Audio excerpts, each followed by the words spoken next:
What's up, you guys? It's Isaac with the chance here, back for my next Transformers toy video review.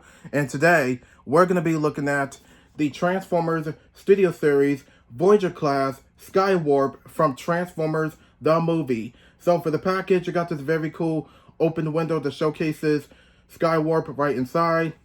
You get an artwork image. You get an artwork image of Skywarp in his robot mode, his jet mode, and you get his 27 steps right about here. You get his name, Skywarp, next to the Decepticon logo. There's the Transformers Studio Series text logo there. He is from Transformers the Movie, and he was made by Hasbro. On the side, you get another image of Skywarp, and you get an image of the 40th anniversary of the Transformers with the Transformers Studio Series logo. For the back of the box, you get Skywarp in his robot mode, his jet mode, and he transforms in 27 steps. And we have a little bio here which says, Skywarp prepares for his final battle, which is true, which happened in the movie.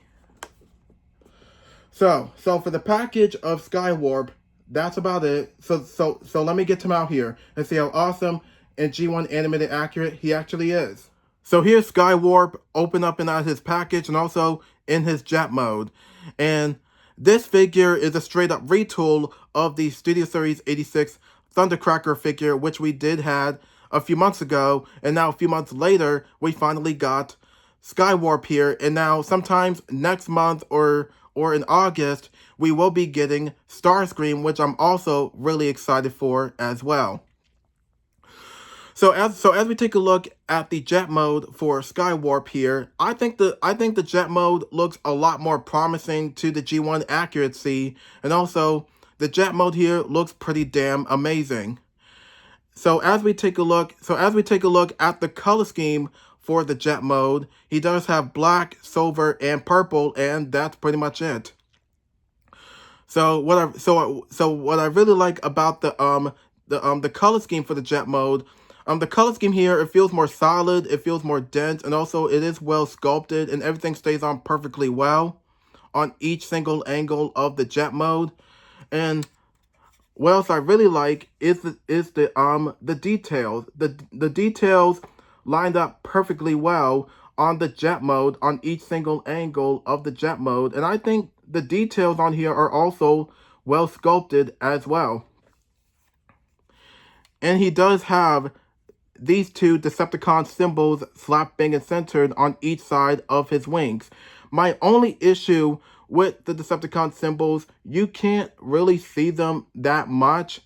I really wish they found a way to actually lighten up the purple color scheme for each Decepticon symbol on each side of his wings, so that way we can see them clearly. But instead, they made the Decepticon symbols look like this. But like I said, I really wish they found a way to lighten up the purple color scheme so that way we can see them. I think it depends on your lighting. Sometimes you can see them, sometimes you can't.